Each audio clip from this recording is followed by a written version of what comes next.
Olá, meus amigos, saudações rubro-negras. Papelão do Flamengo ontem com a eliminação ridícula, vergonhosa, vexame. E a gente traz o conteúdo falando sobre esse jogo do SBT Esportes Rio, que falou quase o programa inteiro sobre esse jogo. E o desabafo do Vene Casagrande. Depois a gente volta, mas vamos assistir aqui. Mas você aí, ó, me ajuda, mesmo nesse momento péssimo. Vamos mostrar a força da nação rubro-negra. Se inscreve no canal para me ajudar a bater a meta de 1000 inscritos. Estamos na metade.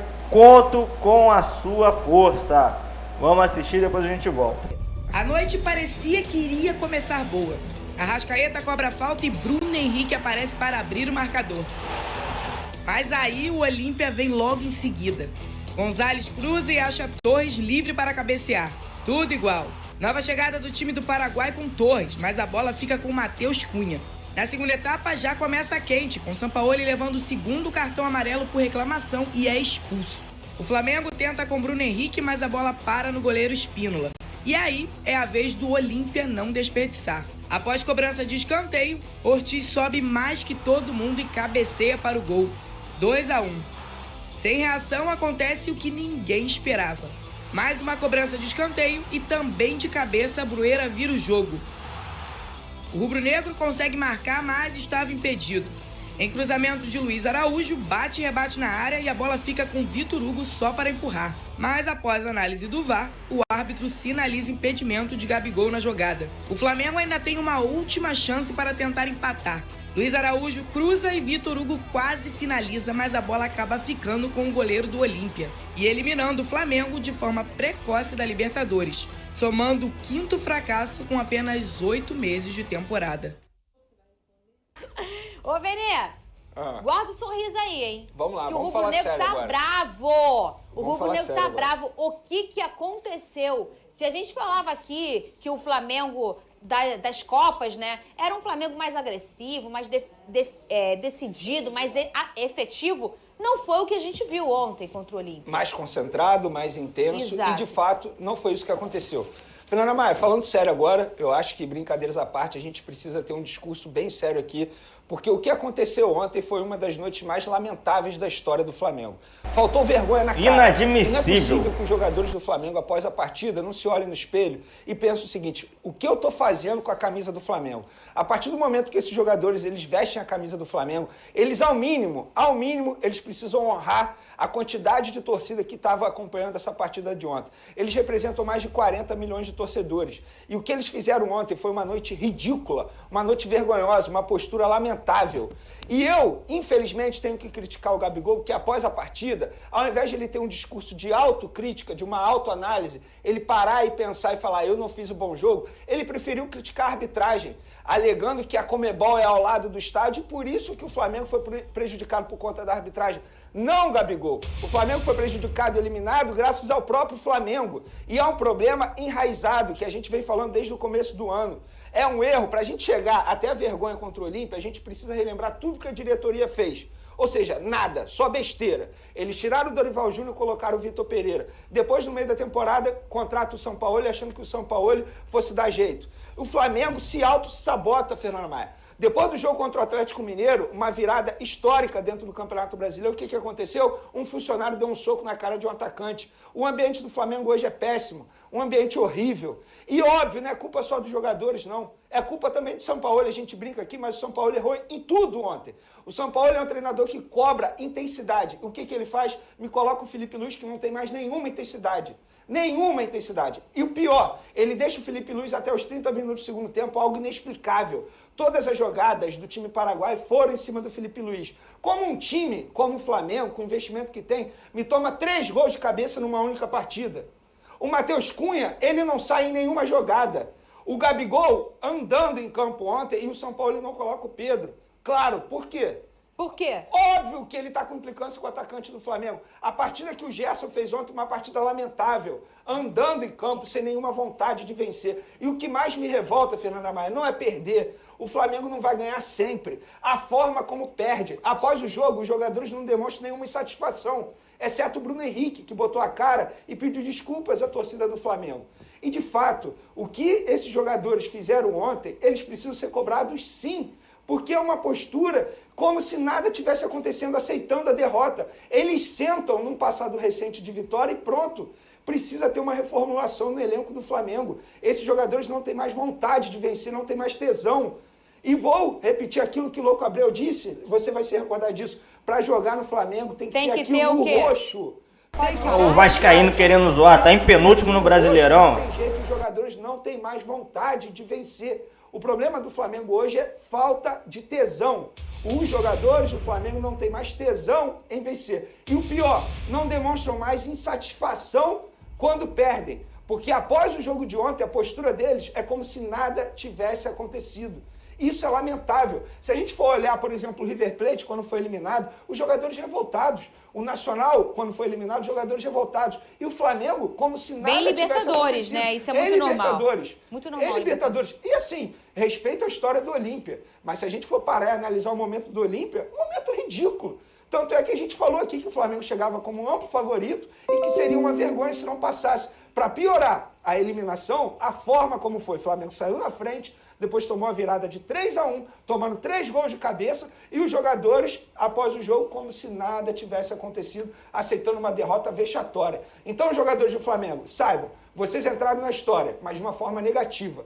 Porque o jogo de ontem, além do resultado, vai além do resultado. A postura de vocês é uma postura vergonhosa. Vocês deveriam ter vergonha. Porque ao vestir a camisa do Flamengo, vocês representam muita gente, mais de 40 milhões de torcedores.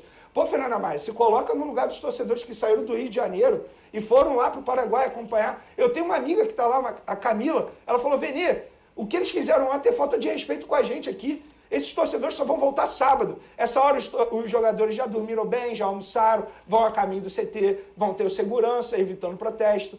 Falta vergonha, falta vontade. E quem deveria cobrar esses jogadores? A diretoria. Tem um vídeo aí do Rodolfo Landim que é algo lamentável, vergonhoso. Ele olhando assim no aeroporto, de rabo de olho e depois se escondendo. Por que está se escondendo, Rodolfo Landim? Bota a cara. Ou só vai botar a cara quando vence? O Marcos Braz botou a cara e deu um discurso de que, ai meu Deus, a gente queria ganhar. Óbvio que vocês queriam ganhar, mas falta a cobrança de vocês. O Flamengo é cheio de gerente, parece um banco, um monte de gerente lá e ninguém cobra os jogadores. Enfim, acho que eu resumi um pouco o que aconteceu com o Flamengo agora. Deixa eu respirar, Fernanda. Vou até beber água. Deixa falar. eu respirar aqui. Ah, vascaíno querendo zoar, não pode não, rapaz. Vai pro 5º rebaixamento esse ano. 6 Série B, né? Porque teve uma que caiu e não subiu, ficou 2 anos lá, rapaz. Ô, Pedrosa, eu quero saber uma coisa. Eu quero saber, qual foi o tempo de invencibilidade desse Flamengo aqui agora? 20 partidas? 20 partidas. 20 partidas sem perder. A gente não pode jogar isso no lixo. Falar, olha aqui, gente, até aí é um lixo. Não, não é.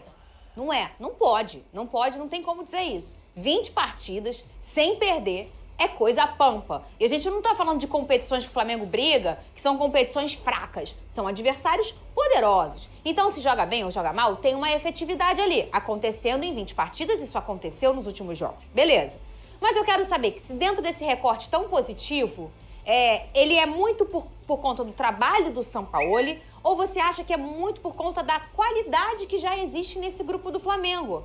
Trabalho do Sampaoli. Eu acho que o trabalho do Sampaoli, em alguns momentos, ele foi mascarado pela qualidade desses atletas. E que quando a qualidade desses atletas não aparecia, aconteciam vexames como aconteceu contra a Red Bull Bragantino, contra Cuiabá, e por isso eu comentei aqui no programa. Eu não consigo entender, Fernanda, que é uma questão de Copa para Campeonato Brasileiro. Eu via esse time vulnerável do Flamengo em todos os jogos que o Sampaoli comandava. O Flamengo era uma equipe vulnerável. Eu cansei de falar essa palavra aqui. Verdade. Contra América Mineiro, contra Cuiabá, contra Red Bull Bragantino, dentro da Libertadores contra esse mesmo Olímpia que muita gente subestimou e que colocou 2 bolas na trave do Flamengo dentro do Maracanã e poderia ter feito gol. E o Flamengo, diferentemente das outras partidas, o que aconteceu ontem foi o quê? Não matou, não girou a faca, podemos dizer assim. Porque em alguns momentos que teve o controle da partida, em vez do Flamengo conseguir ser efetivo, e só foi em uma bola que o Bruno Henrique acabou perdendo gol no lance do Arrascaeta, foi só isso. O outro Flamengo, aquele Flamengo que tem potencial, que gira a faca, ele era um Flamengo que conseguia ser efetivo pela qualidade dos seus atletas. E ontem, como o trabalho é ruim, como o trabalho é desorganizado, o Flamengo sofreu defensivamente em 3 bolas na área. Pra mim,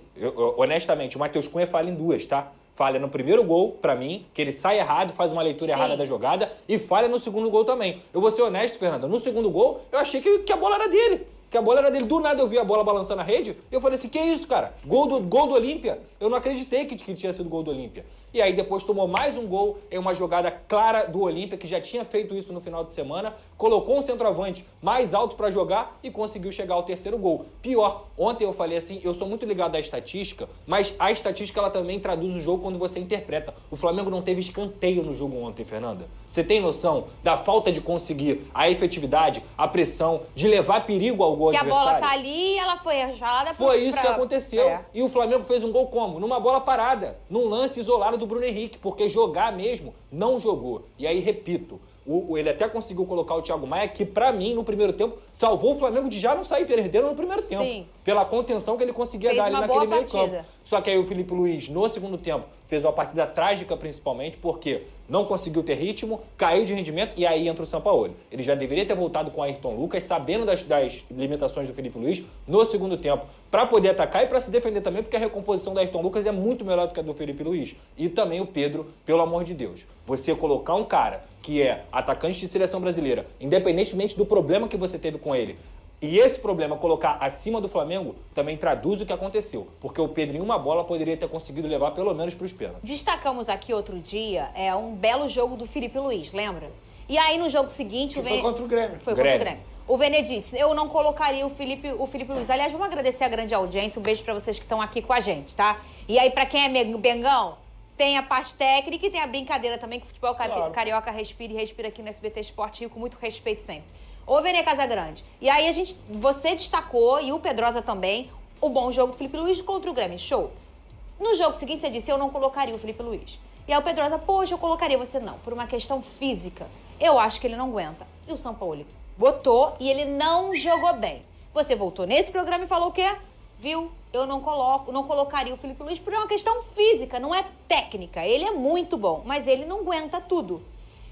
Por que ontem não foi a escolha do Ayrton Lucas? Pois é, Fernanda, mas vamos lá. Eu até entendo ele ter começado o jogo com o Felipe Luiz. Quando saiu a escalação, eu falei, beleza, eu entendi o que o São Paulo quis fazer. Até porque ele botou o Davi Luiz, que teoricamente não faz uma cobertura tão forte como o Léo Pereira faz do lado esquerdo. Beleza, eu entendi. Só que a escolha dele não deu certo. Eu não julgo o treinador pela escolha, tá? No começo do jogo. Eu vou sempre esperar o desempenho da partida. Só que a escolha não deu certo. Tanto é que se a gente for parar e analisar, vários gols, várias jogadas saíram nas costas do Felipe Luiz. E isso em vários jogos decisivos. Foi assim contra o River Plate em 2019. Foi assim contra o Palmeiras na Libertadores, na final da Libertadores também. Isso é normal, porque pela parte física do Felipe Luiz. Eu não julgo o São Paulo, mas não deu certo. Ele demorou muito a mudar. Tanto é que ele deixou o Felipe Luiz até os 30 minutos do segundo tempo. Para mim, esse foi o maior erro do São Paulo. Ah, Vene, o que você faria diferente? Eu não sou treinador, mas eu sou pago para dar minha opinião aqui no SBT. Eu começaria com o Léo Pereira, que estava à disposição no banco de reservas, do lado esquerdo da zaga, Fabrício Bruno do lado direito e o Ayrton Lucas como lateral. Era isso que eu faria. Era só ele fazer o feijão com arroz, o básico. O básico, porque não tem como você inventar. Eu sou fãzaço do futebol do Felipe Luiz, pra mim é craque, é gênio. Só que, gente, fisicamente falando, não dá mais. Inclusive, isso aí é um tapa na cara daqueles torcedores que defendem ainda a renovação de contrato do Felipe Luiz. Para com isso, gente. Na boa, o Flamengo não é ONG, não. Obrigado, Felipe Luiz, por tudo que você fez. Só que chega, fim do ciclo, não dá mais pra ele. Ô, Pedrosa, e o Matheus Cunha? O Vene estava elogiando ele durante a temporada, falando que, por hora, ele era, sim, o titular do Flamengo. Foi no jogo de ontem que ele falhou ou você achou que ele já vinha falhando? É preciso separar as coisas. O Matheus Cunha vem salvando o Flamengo em algumas oportunidades, tanto no Campeonato Brasileiro quanto na própria Copa Libertadores. Mas ontem, na minha visão, ele falha em 2 dos 3 gols que o Flamengo levou. Tudo bem, é falha de posicionamento, é falha de marcação. A defesa não pode tomar 3 gols de bola aérea e deixar os caras finalizarem. Mas no primeiro gol, repito, pra mim ele fez uma leitura errada, tá mostrando aí no telão. Sim. Ele faz uma leitura errada do gol, esse é o lance do Vitor Hugo. No primeiro gol, logo depois que o Flamengo fez o gol, sai o gol do Olímpia. E aí ele faz uma leitura errada de posicionamento. Ele acha que a bola vai passar, ele sai na bola e o cara cabeceia no meio do gol. Se você ver a câmera de trás, o cara cabeceia no meio do gol. E no segundo lance, o jogador mais baixo do Olímpia, um dos mais baixos do Olímpia, e aí a falha da defesa também, ele cabeceia longe da pequena área. E aí, pra mim, faltou um pouco de rapidez nesse poder de reação do Matheus Cunha. Mas, repito, ontem o que o Olímpia fez? Olha, a gente sabe que a jogada na bola aérea deles é fraca defensivamente, isso é um problema do Flamengo desde o Vitor Pereira. A gente vai jogar na bola aérea, que é o nosso forte. Quando o Flamengo tiver com a bola, vamos colocar 2 linhas de 4, o bloco baixo, e a gente vai sair em velocidade jogando pelas pontas. Por quê? Porque do lado esquerdo tinha o Felipe Luiz e do lado direito, a partida que o Wesley fez defensivamente também foi muito ruim. E nem ofensivamente ele conseguiu ser efetivo. E eu vou repetir aqui o que eu falo também há semanas. O quinteto não marca sem bola. Esse quinteto resolve com bola. São gênios, jogam muita bola. Mas sem bola, o time do Sampaoli é um desastre. Eu já tinha falado isso aqui. E fica sobrecarregando o primeiro volante.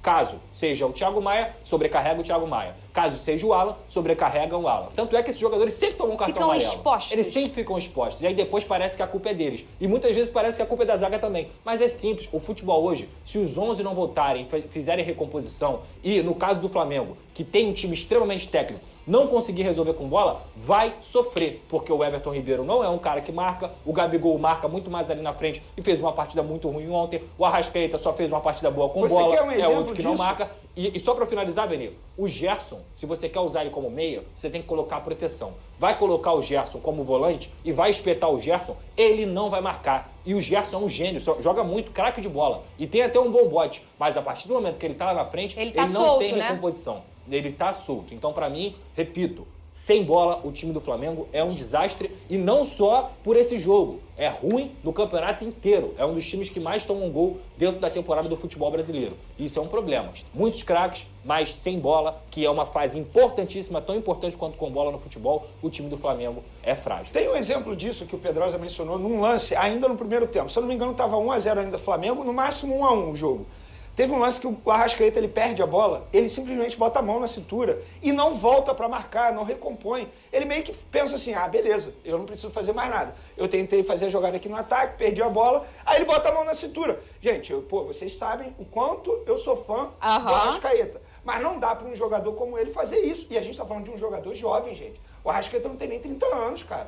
Ele não pode fazer isso. Isso, pra mim, é soberba, né? Mal fisicamente. O Arrascaeta não tá mal fisicamente. É soberba. É parar e pensar assim, deixa pra lá, o meu companheiro vai conseguir. Meu companheiro vai conseguir fazer o desastre. Isso aí explica, Veni, por que o Arrascaeta não tá na Europa. Mas é isso. Explica. É isso. Vamos ver, na volta ao Rio de Janeiro, o Flamengo foi recebido com protesto de torcedores no aeroporto. Tá a imagem aí pra vocês na tela. Inclusive, em cima desse assunto aí, a gente pode já puxar até a enquete, você pode ir votando, a gente vai falando também sobre essas imagens. Quem foi o maior culpado pela eliminação do Flamengo na Libertadores, vai lá no nosso Twitter e no nosso Instagram para votar. Sampaoli, o time jogou mal, arbitragem, Olímpia é melhor, essas são as 4 opções. Agora, essa truculência aí, que a gente sempre fala por aqui, que a gente não concorda com isso, né? Que isso aí e é uma opinião nossa, e é um momento até que a gente entra num consenso. Mas você acha, Vene, que com toda essa confusão e tudo que aconteceu, uma eliminação em Libertadores, que provavelmente era o que o Flamengo mais queria nessa temporada, você acha que dá para sustentar um Sampaoli? Ou não tem clima? Pelo que você tem de bastidor, ou a sua opinião? Me fala se você vai dar uma coisa de bastidor ou se você vai dar a sua opinião para ficar bem divididinho. Eu posso dar informação? Quero. Informação ainda que eu falei ontem na live após o jogo. O Flamengo não vai demitir o Sampaoli por conta dessa eliminação. E por vários motivos. Primeiro, está no meio ainda da temporada, não tem hoje no mercado alguém à altura, ou melhor, o que eles acham ideal para assumir o Flamengo hoje. E a gente está falando também de um treinador que tem multa rescisória. A gente está falando de uma multa rescisória hoje avaliada em 2 milhões de euros. A diretoria vai assumir mais essa multa rescisória? Não vai. Então eles vão manter o Sampaoli. Agora, o clima está ruim? Gente, o Sampaoli, ele trabalha desse jeito. Essa é a metodologia dele. Ele chega ao CT Ninho do Urubu, dá o treino dele, 0 resenha com os jogadores, não é aquele treinador ligado aos jogadores e vai embora. Mas isso é errado. Gente, a diretoria, quando contratou, sabia disso. Todo mundo sabe como o Sampaoli trabalha. A questão é o seguinte, quer melhorar? Chama o Sampaoli para conversar e fala, cara, olha só, seja mais parceiro dos jogadores. Enfim, a diretoria precisa também fazer algo. Não é simplesmente botar a culpa no Sampaoli e pronto. Não vai demitir. Agora, respondendo a enquete, se você me permite, eu acho que a eliminação bota na culpa do Sampaoli. Porque a forma como ele montou o time e a forma como ele mexeu a equipe durante o jogo, extremamente culpa dele, não tem jeito. Cadê a frase que estava aqui, ó? Pra eu mostrar pro Pedrosa. Cadê? Olha como é que eles são canalhas. Pegamos o Olímpia! Não, e sabe qual? Isso aí foi colocado na pré-eleição dos caras. A Tá? gente eu botei. Foi colocado. Foi. Tanto- Eu Eles botei soltaram no um grupo, tem vídeo. como mostrar Isso aqui? parece Eu tenho que dar um recado. brincadeira, mas isso aí motivou os caras. Claro. Os caras não perdiam uma bola ontem. Luta o tempo inteiro. Pô, o você- tempo vocês sabem- inteiro. Olha só, a minha amiga, eu até mencionei aqui, minha amiga Camila estava lá no estádio, ela falou assim, Vene, eu nunca vi nada igual não, cara. Os caras estão com sangue nos olhos, é mosaico, é tudo sendo preparado, uma atmosfera absurda. Então, assim, é óbvio que eles entraram Gente, em campo... defensores de El Chaco, Libertadores, Olímpia, Camisa não é pesadíssima. ha, não. Pesadíssima. E assim, e tem um Não, mas detalhe. olha só, sejamos francos. A verdade é o seguinte, o momento que o Olímpia estava vivendo, óbvio que todo mundo comemorou. A gente falou aqui no programa. Pô, o Flamengo pegou um adversário tranquilo. Gente, o Olímpia estava não é, já 40 passou. dias sem vencer, trocando de comandante. Todo mundo elogiou, teoricamente comemorou o Olímpia. Então, assim, mas não tem jeito, você não pode faltar respeito. Olha, eu tenho uma pergunta pra vocês. E agora, Olímpia e Flu, quem passa? É isso aí, meus amigos. Não tem nem muita coisa a dizer. Eu concordo com tudo que o Vene falou. Não era para ter entrado com o Felipe Luiz, não era para ter entrado com o Davi Luiz. Eu também não teria colocado o Thiago Maia de início, se bem que não foi ele que matou. Ali no meio quem matou mais foi o Gerson desde o início do jogo, errando tudo. E o São Paulo demorou muito para fazer as substituições. Ele parece que esqueceu que tinha banco de reserva. Foi lá para depois da metade do segundo tempo já começar a fazer substituições. E tivemos aí esse resultado vexatório. Não tem muito mais o que dizer. É isso mesmo. Você pode deixar seu comentário aí com a sua indignação. E não se esquece de se inscrever no canal para me ajudar a bater a meta de 1000 inscritos. Estamos na metade, conto com a sua ajuda, com a força da nação rubro-negra. Deixa o like no vídeo. Tamo junto. Um grande salve a todos, saudações rubro-negras. E até o próximo vídeo aí por dias melhores para nós.